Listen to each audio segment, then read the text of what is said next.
Hello, everyone. Good afternoon. It's me again, Jeremiah, part of the sales engineering team here at Forcepoint. And a couple of weeks back, I worked with a customer, and they actually had a use case, or they asked during our discovery Zoom meeting, how do you address and protect organization like ours? Their company is a chemical company on sensitive data transfer on Bluetooth devices. So they have a test method where we have to show them how our software can block sensitive data transfer on Bluetooth devices. And for their test team, they are highly skilled engineers, and they even used a burner phone bought from Best Buy, which is $29, that can easily connect to laptop via Bluetooth, and was able to transfer data to the phone. Okay, maybe a lot of you might be thinking, oh, just disable the Bluetooth. But for some companies like them, Bluetooth communication is needed by their research and development team. So that's what I'm going to talk about today. So this is the whiteboard session. As you can see, I have my whiteboard here set up, and I'm going to walk through on what is the use case, and also how we were able to overcome and help the customer that is currently being onboarded right now. They have purchased our solution after successfully showing them that we can block data, sensitive data, based on the policy they configured, and block that on being transferred on a Bluetooth device. So we have a user here. Just change this to pen. Okay, we have a user here, and he got a laptop.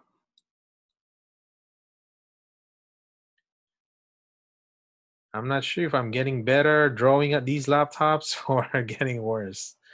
I do apologize for the drawing here. And they have a Bluetooth connection. Okay, this laptop has it. So now this guy have a phone. Okay, he got a smartphone bought from Best Buy for $29. But this phone also has a Bluetooth device. Okay, so the use case is this computer connects to data, their internal data, chemical composition, intellectual properties, chem composition, okay, and then intellectual properties, PII information, okay. So the use case is this phone, or this user will log into his computer, pull data with any of these sensitive information, and transfer it to the phone. Okay, connects his phone, transfer the data. As it stands at the moment, he can freely do this. Okay, but also, like I said a while ago, that is not the intended use. Okay, connecting a phone.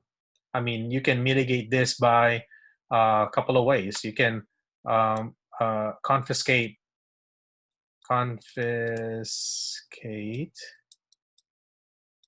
phones at the man trap, or at the entry of the facility. You can also totally disable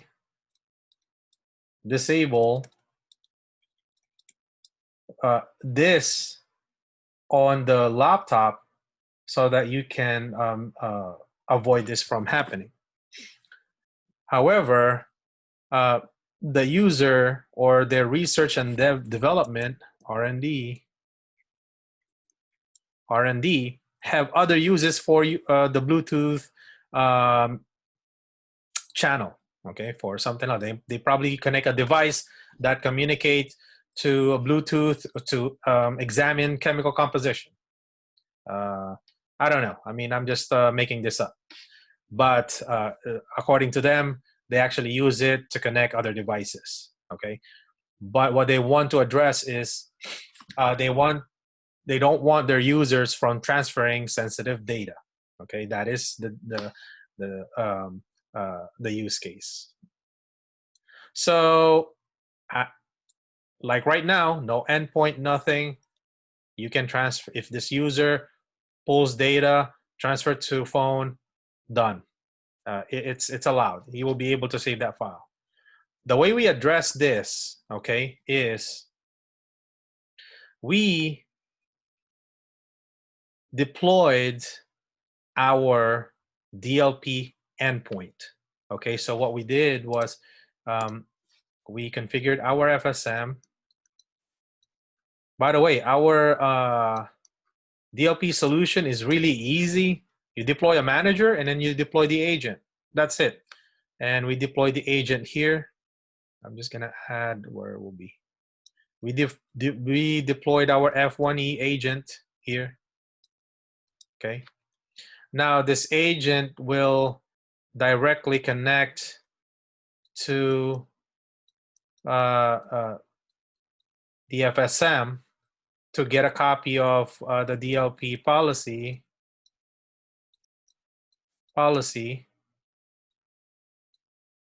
which is protecting or looking for chemical composition, IP, and PII.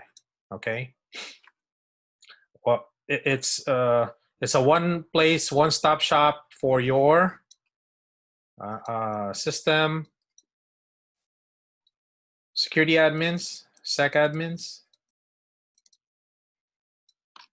admins to log in, configure the policy to get all of these data to be watched.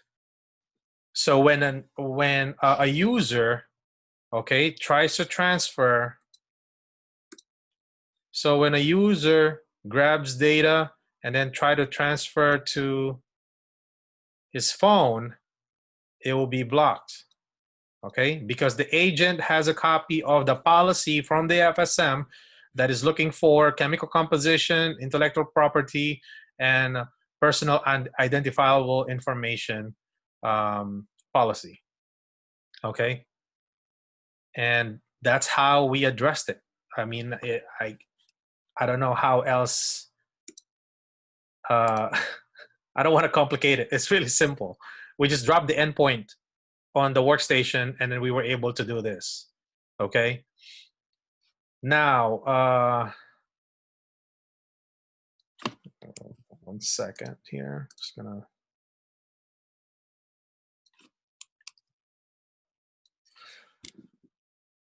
So the question is, okay, right now this user is on internal. Okay. Let's say this user goes home.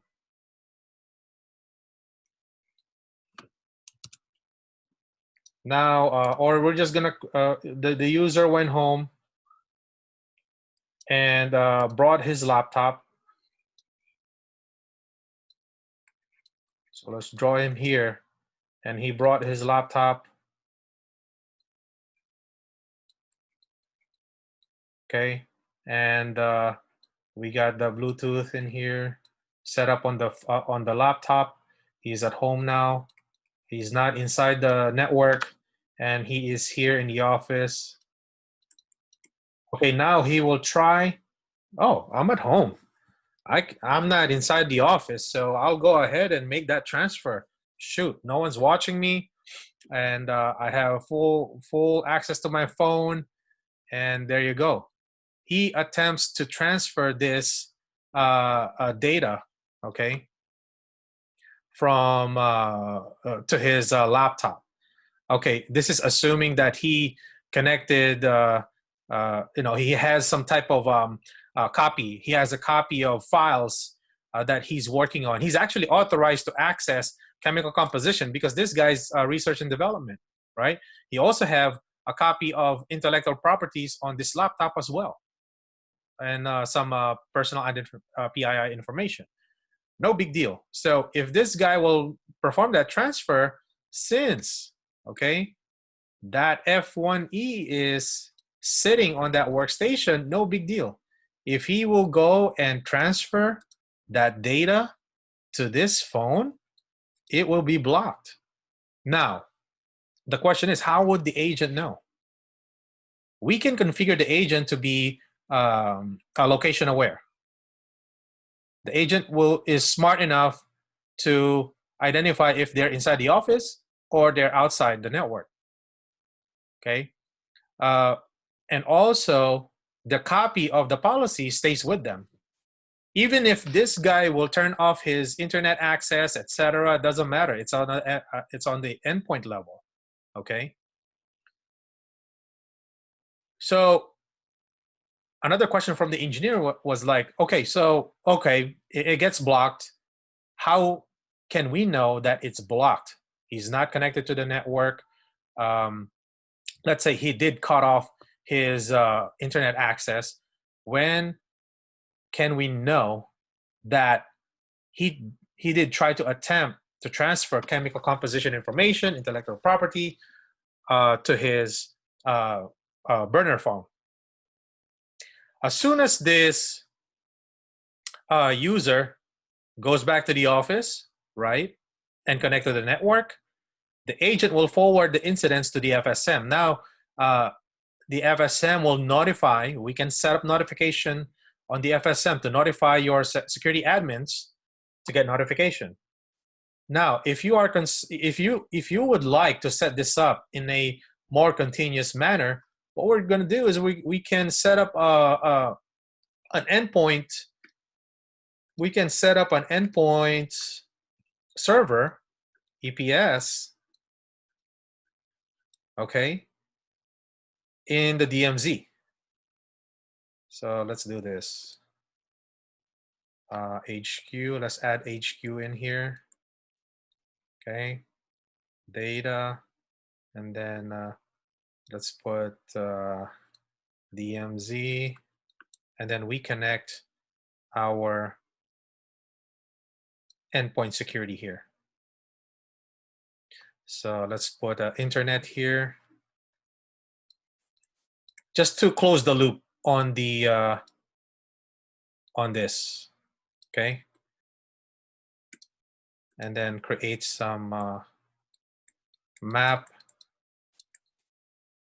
HQ. It goes to DMZ, and then in DMZ it goes to the endpoint server, and then the endpoint server and the FSM, they communicate each other to get policy updates and forward the incident. So if you are worried about getting full updates, even if the user goes home and get that incident, it's really easy. All you have to do is put an endpoint server on your DMZ segment in your network, and then that's it.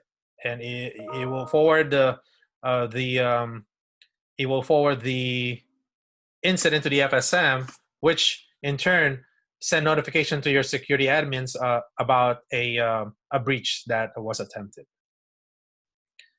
So yeah, so that's how we address this use case. So if you are interested and would like to see it in action, or have more technical questions or concerns, please reach out to me.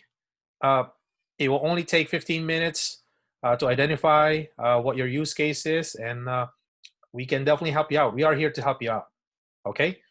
especially with the new situation with the pandemic. A lot of users are working from home, so it is more users are more likely to try new things while they're at home. Okay. Thank you very much. Again, this is Jeremiah, and it's been a pleasure talking to you, and have a great day. Bye-bye.